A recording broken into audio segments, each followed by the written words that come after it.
شدت ڈرامہ کی next episode میں بالآخر سلطان کی ساری اکڑ نکلنے والی ہے، کیونکہ مشعل اور جنید نے سرور کو جو کچھ سلطان کے بارے میں بتایا ہے اس سے سرور کو اچھے سے اندازہ ہو چکا ہے کہ یہ انسان کس قدر سائیکو ہے، اور بجائے خود کو سدھارنے کے اپنے گناہوں پر پردہ ڈالنے کے لیے اسرا کو سائیکو ثابت کرنا چاہتا ہے، اور ساتھ ہی اسرا کو ذہنی مریضہ بنانے کی بھی ہر ممکن کوشش کر رہا ہے تاکہ سرور مشعل والا معاملہ بالکل ہی بھول جائے اور اپنی بہن کی فکر میں لگ جائے، اور سرور بھی اس بات پر یقین کر لے کہ سلطان کی کوئی غلطی نہیں ہے مشعل والے معاملے میں، بلکہ ساری غلطی اسرا کی ہے۔ یقیناً اسے کوئی بہت بڑی غلط فہمی ہوئی ہے، لیکن سرور ایک جہاں دیدہ انسان ہے، آخر وہ اتنا بڑا کاروبار سنبھالتا ہے اور اس کے انڈر اتنے لوگ کام کرتے ہیں تو وہ لوگوں کو بہت اچھے سے آبزرو کر لیتا ہے،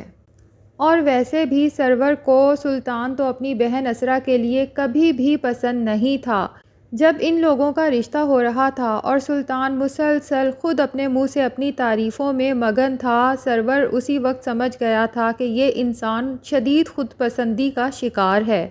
جبکہ دوسری طرف اسرار کا رشتہ تھا جو ہر طرح سے سرور کو اسرا کے لیے بہت مناسب لگا تھا، لیکن صرف اپنی بہن کے دل کے ہاتھوں مجبور ہو کے نہ چاہتے ہوئے بھی ایسے گھٹیا انسان سے سرور کو اپنی بہن کی شادی کرنا پڑی۔ بہرحال شایان جب اپنے پیرنٹس کو اسرا کے موجودہ حالات کے بارے میں بتاتا ہے تو سرور اور علیزے دونوں ہی بہت پریشان ہو جاتے ہیں۔ تو علیزے سوچ لیتی ہے کہ میں اسرا کو اپنے ساتھ چلنے کا کہتی ہوں شاپنگ کے لیے، تاکہ ہم دونوں کچھ وقت ساتھ گزار سکیں اور اسرا سے اس کے دل کی بات بھی جان سکوں کہ آخر اسے ایسی کون سی پریشانی ہے جو وہ اتنی بکھلائی رہتی ہے۔ سلطان جو کہ اب بالکل بھی نہیں چاہتا کہ اسرا اپنے میکے والوں سے ملے، لیکن جب علیزے اسے کال کر کے بتاتی ہے کہ میں اسرا کو شاپنگ کے لیے ساتھ لے کر جانا چاہتی ہوں تو سلطان فوراً ہی مان جاتا ہے، کیونکہ اسے یہ تو پتہ ہی ہے کہ اسرا جب بھی شاپنگ پہ جاتی ہے تو اپنے لیے کم ہی شاپنگ کرتی ہے، زیادہ وہ سلطان کے لیے ہی چیزیں لیتی ہے، وہ بھی سب برانڈڈ، جبکہ سلطان اپنی سیلری میں تو یہ سب کچھ افورڈ نہیں کر سکتا، تو اس کا تو دوہرا فائدہ ہو جاتا ہے، ایک تو اس کی بچت ہو جاتی ہے، دوسرا اس کے لیے بہترین چیزیں بھی آ جاتی ہیں، اس لیے وہ علیزے سے شاپنگ والی بات سن کے فوراً ہی حامی بھر لیتا ہے کہ جی بالکل آپ اسرا کو اپنے ساتھ لے جا سکتی ہیں،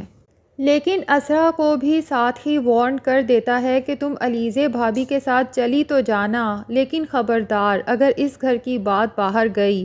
تو مجھ سے برا کوئی بھی نہیں ہوگا۔ نیکسٹ ڈے شاپنگ کے دوران علیزے اسرا کو نوٹ کرتی ہے کہ یہ وہ پہلے والی علیزے تو رہی ہی نہیں، کہاں تو یہ شاپنگ کے لیے اتنی کریزی ہوتی تھی، اتنی ایکسائٹڈ ہو جاتی تھی، اور اب کہاں اس کا شاپنگ میں بالکل دل ہی نہیں لگ رہا، اور یوں لگتا ہے جیسے اسرا کسی بہت بڑے ذہنی دباؤ کا شکار ہے۔ اب علیزے چونکہ سلطان سے پہلے ہی پرمیشن لے چکی ہے کہ وہ اسرا کو اپنے ساتھ گھر لے کے جائے گی، اسی لیے وہ سوچتی ہے کہ ہو سکتا ہے کچھ دن اسرا گھر رہے تو کچھ بہتر محسوس کرے۔ اب جب علیزے اور اسرا گھر پہنچتے ہیں تو سلطان بھی آفس کے بعد سیدھا وہیں پہنچ جاتا ہے، بظاہر تو یہ دکھاتا ہے کہ وہ اسرا کو بہت مس کر رہا تھا اور اس کی محبت میں وہاں پہنچ گیا ہے، حالانکہ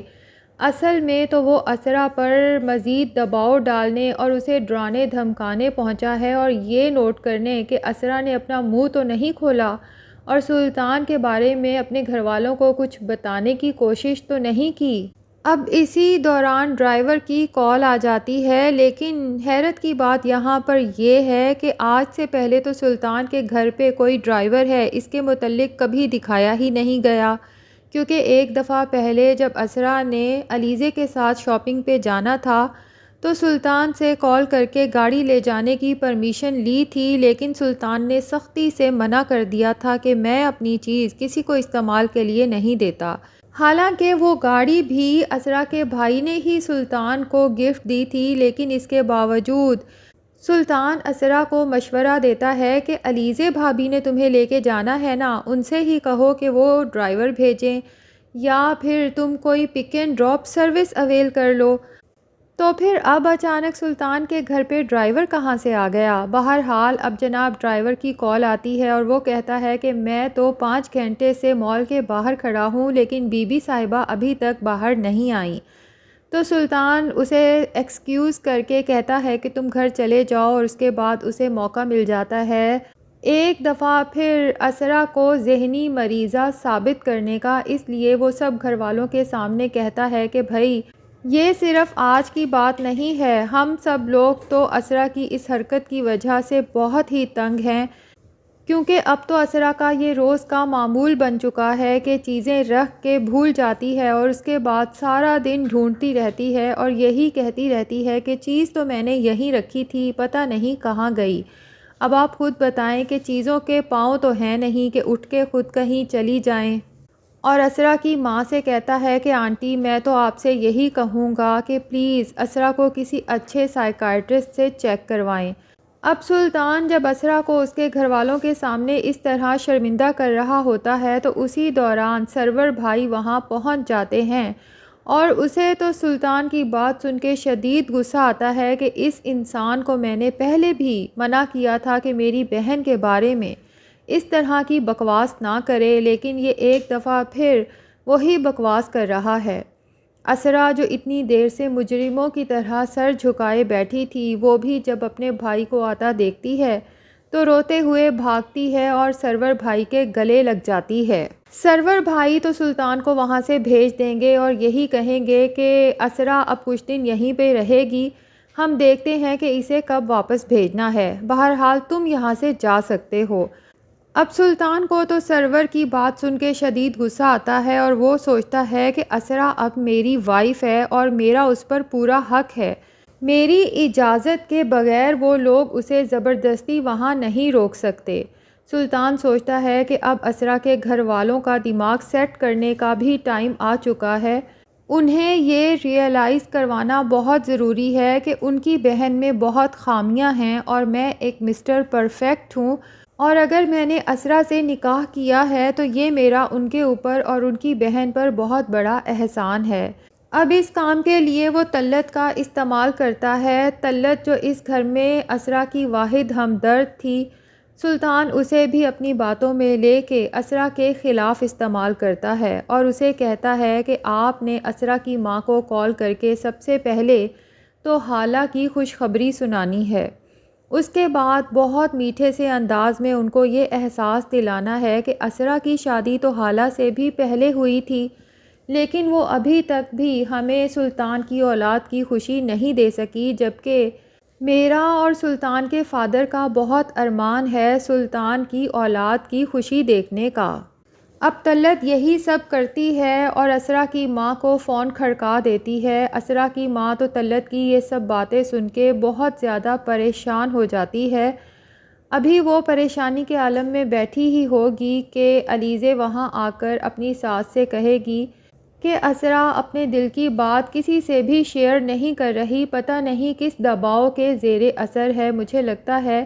ہمیں اسے سچ میں کسی سائیکائٹرسٹ کو چیک کروا لینا چاہیے۔ لیکن اسرا کی ماں کہتی ہے کہ اب سائیکائٹرسٹ کی نہیں بلکہ گائناکالوجسٹ سے چیک کروانے کی ضرورت ہے، جس پر علیزے کافی حیران ہو جاتی ہے اپنی ساس کی بات سن کے کہ اسرا کی حالت دیکھیں، اس کی پریشانی دیکھیں اور ہم اس پر اولاد کی ذمہ داری ڈالنے کا سوچ رہے ہیں۔ دوسری طرف پریزے نوفل سے کہتی ہے کہ مجھے لگتا ہے اب ہمیں سلطان کا ٹاپک کلوز کر دینا چاہیے، لیکن نوفل کو پریزے کی یہ بات پسند نہیں آتی۔ وہ اسے سمجھاتا ہے کہ تم ایک سٹرونگ نروس کی مالک لڑکی ہو، سلطان نے جس طرح سے تمہارے ساتھ دھوکہ کیا اور تمہیں پاگل خانے تک پہنچا دیا، تم نے تو ہمت دکھائی اور اس سب سے جنگ لڑ کے دوبارہ نارمل لائف میں آ چکی ہو، لیکن کیا تم نے ان لڑکیوں کے بارے میں سوچا جو تمہاری طرح سٹرونگ نہیں ہوں گی اور اس وقت در بدر کی ٹھوکریں کھا رہی ہوں گی؟ ہو سکتا ہے کئی تو اپنی زندگی سے ہی ہاتھ دھو بیٹھی ہوں، تو کیا تم نہیں چاہتی کہ ایسے شیطان انسان کو کنٹرول کرنا چاہیے تاکہ یہ مستقبل میں کسی معصوم لڑکی کی زندگی خراب نہ کرے؟ تو ناظرین، ڈرامے کو کافی لمبا کیا جا رہا ہے، بہتر تو یہی ہے کہ اب نوفل اور پریزے اسرا کے بھائی سرور سے ملیں اور اسے سلطان کی ساری اصلیت بتا دیں۔ سرور بھائی کو اندازہ ہو جائے کہ جو کچھ یہ اسرا کے ساتھ کر رہا ہے، پہلے وہی سب کچھ پریزے کے ساتھ بھی کر چکا ہے اور اسے سچ مچ پاگل ثابت کر کے مینٹل ہاسپٹل تک بھی پہنچا چکا ہے، اور اس کے بعد سلطان کے خلاف سخت سے سخت کارروائی کی جا سکے اور اسے اس کے انجام تک پہنچایا جا سکے۔ آپ میں سے کون کون سلطان کا برا انجام جلد سے جلد دیکھنا چاہتا ہے؟ کمنٹ سیکشن میں یس ضرور لکھیں، اور اگر ہمارے چینل پہ نئے ہیں تو پلیز چینل کو بھی سبسکرائب کر لیں۔